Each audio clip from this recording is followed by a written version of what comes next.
I was asked to share some thoughts on the Kamala Harris campaign. And I'm happy to do so, but you're not going to like my conclusions, especially in the context of a day of discussion on women's role in politics connected to Reiko's talk, which I couldn't attend. But I will try and justify my sour conclusions. Okay?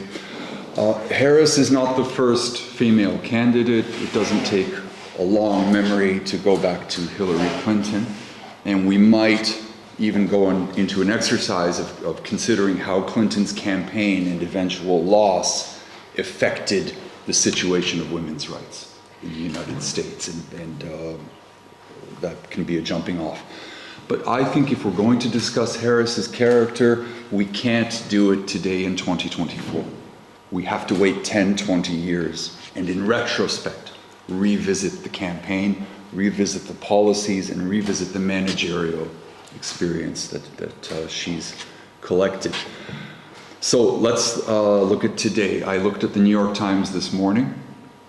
The aggregated poll shows that Harris is at 49%. Trump is at 48%. That means Trump is the winner. I kid you not. The polling companies in the states are claiming that Republicans are more likely to turn off the phone when pollers call, which gives the Republicans about a 7-point advantage. Okay? Now things can change in 2 weeks, and polls are often mistaken. All right? Another issue, Harris is leading among women at 56%, but her lead, it does not exist among white, non-college educated women, which is a massive demographic, okay? So Trump is leading comfortably there. So if we're going to look at Harris, I think we need to identify a few women's rights benchmarks with which we can measure her ambitions and measure her success or lack thereof. So I came up with 4. Okay, the first is the Equal Rights Amendment, which dates back to 1971, was eventually approved by 2/3 of the Senate and 2/3 of the House, but there's a debate as to whether 3/4 of the states have ratified or not. Okay? So I think a benchmark for Harris would be to push the ERA through and make it a bona fide constitutional amendment. Another, which is in the campaign quite prominently, is affordable childcare. Okay? So I would expect Harris to present a policy of affordable childcare which would be basically on the level of Obamacare, or the level of Biden's attempt to manage student debt. Okay, so very serious money, very serious investment. The third issue that I have as a benchmark is the pay gap. Okay. Can a Harris presidency push through legislation to manage the gender pay gap, okay, in a radical way? And the fourth is the one that we read about the most often. It's the abortion issue. Is there a way of restoring Roe versus Wade rights? Okay. So if Harris were to become president, these are the benchmarks I would use to measure her commitment or level of radicalism. And I don't consider these radical steps, by the way. But I think given the current US climate, they would be seen as radical there. Now, win or lose in 20 years, Harris will be judged not based on her actions, not based on her success in 2 weeks, but based on the concept of political time. Okay? So I don't know if this is familiar to anyone, so I'll give you a quick overview of the theory. This comes from Steven Skowronek, a political scientist at Yale, who has studied the presidency and come up with the theory of political time, saying that US presidencies, starting with Jefferson, go through various regimes. These regimes will dominate ideology, dominate narrative, and dominate the politics of interest as long as that regime lasts. The regimes are started by what he calls, it's in my notes, a reconstructive president. One who brings in a new political era, a new measurement of political time. I'll list the ones we know to this point.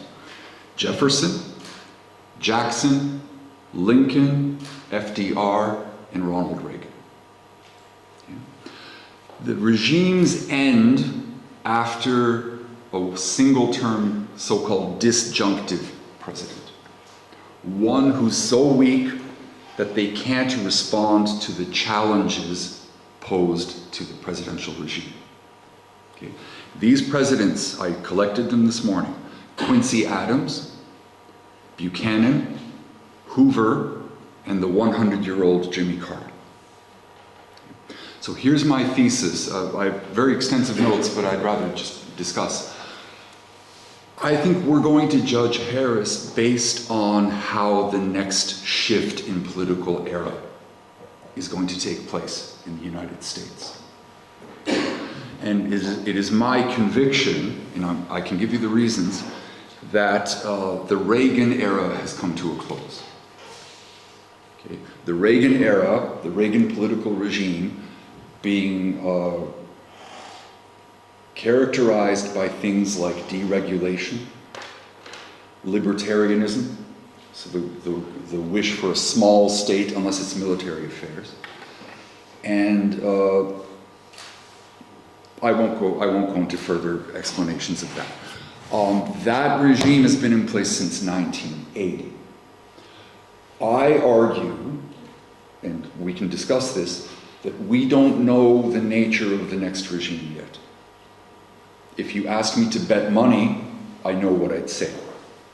But there are two basic options. There's a third, but two we need to discuss. One is the emergence of a progressive liberal regime. And I'm not going to use Kamala Harris's name to describe it. I would call this the Bernie Sanders kind of regime. Okay? Because he's much more clearly a sort of progressive in that leftist sense, more so than Harris. The other possibility is quite clear in Andrew's discussion and some of the questions. It's the radical right-wing populist regime. So if we're trying to identify which one will emerge, A, we have to ascertain that the Reagan regime is dying. And B, we have to look for signs in the cycle of political eras, political time, that indicate to us what regime is coming. Okay. So I collected a number of signs that the Reagan regime is in such deep crisis that we need to anticipate the next period of political time. And I brought in some women's issues to look at this. The first point is the split in the Republican Party and the split in the Democratic Party. Okay. I think I alluded to the Democrats before. There is a split between Clinton-style conservatives and Sanders-style progressives. A split that did not exist until about 10 years ago. 10 years ago, it gains prominence. The Republican Party is not just split, there's been an actual coup in the Republican Party, where the Reaganite libertarians are now marginalized. Look at Dick Cheney, look at Liz Cheney. And you now have a Republican Party dominated by MAGA, radical right-wing populist. Okay. Another reason I would point to see the death of the Reagan era is the shift in narrative, especially in one women's issue, which is key here, which is abortion. Okay. The 1980s saw the real emergence of abortion as a key central issue in American politics. And interestingly enough, A, it's the time that the Reagan regime is established, and B, it's the shift of the leadership of the pro-life movement from being Catholic-led to being evangelical-led. And that lasts for a number of years. But about 5 years ago, it's not too difficult to see that both camps, the pro-life camp and the pro-choice camp, have very significant shifts in the language they use. The pro-life camp, thanks to, what was the case that overturned Wade? It's in my notes. Dobbs versus Jackson.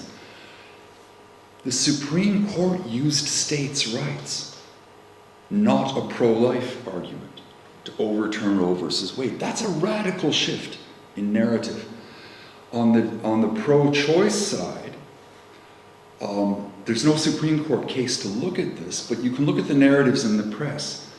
Pro-choice is less and less a term being used, and what you see is things like health security, or things like access to reproductive health care. Complete shift in narrative, which to me indicates there's a shift coming in the political regime. Okay? So let's turn to the future. Okay, there are a number of cases which are possible and let us sort of anticipate what kind of change is coming and how that change will affect the women's movement. Okay. So I listed a number of questions here. These are rhetorical, but if we have a chance, we can look at a couple of them more concretely. And then the ones near the end, I have concrete answers to. Who is or who was the so-called disjunctive president? Was it Biden? Was Biden the Democrat who was weak enough to sound the death knell for the Reagan era? Okay. Or was it Donald Trump? Okay. Who is or who was the reconstructive president? Who is the president introducing the new era? Okay. And I've had debates with a close friend who's an excellent Americanist. His argument was that Joe Biden is the reconstructive president, that he will usher in a new progressive era. To which I said, I wish you were right, but I don't agree with you. I think Donald Trump is the new reconstructive president who will usher in a radical right-wing populist era. It looks like we're both wrong, okay? Because Trump lost an election and Biden didn't get the chance to run again. Okay? He denied himself that chance in a sense. Here's a great question looking at Trump. Can one person serve under two different regimes? So can the Trump presidency of 2016 be seen as a presidency under the Reagan era of political time, but a win in 2 weeks, could that be seen as a reconstructive presidency in a new era which he ushers in? And if you're cynical about the possibility of this, well, let me point out Mr. Viktor Orbán, who served as prime minister under a democratic consolidation kind of narrative in Hungary, and then introduced a new narrative, a radical right-wing populist narrative. So there's precedent, not in the US, but here. Okay? I don't know if the comparison is fair.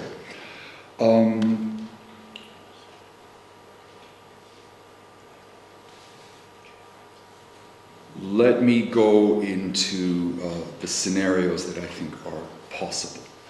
Okay? First one, I would consider Trump 2016 to be an articulation president. So one expressing the values of the Reagan era, but standing on the precipice of change. Am I? Not yet, okay. Standing on the precipice of change, but the real person to watch for as the reconstructive president is J.D. Vance. Okay, that's who to keep an eye out for. If Trump were to win in 2 weeks, which I think is more than likely, I don't think he will end the full 4. I don't think he will serve the full 4 years. So like maybe a scenario where he resigns at some point And J.D. Vance would be seen as the reconstructed president introducing the radical right-wing populist regime in the US presidencies. That's not good news for women's rights. Okay? We can look at the behavior and the packing of the Supreme Court to indicate future decisions.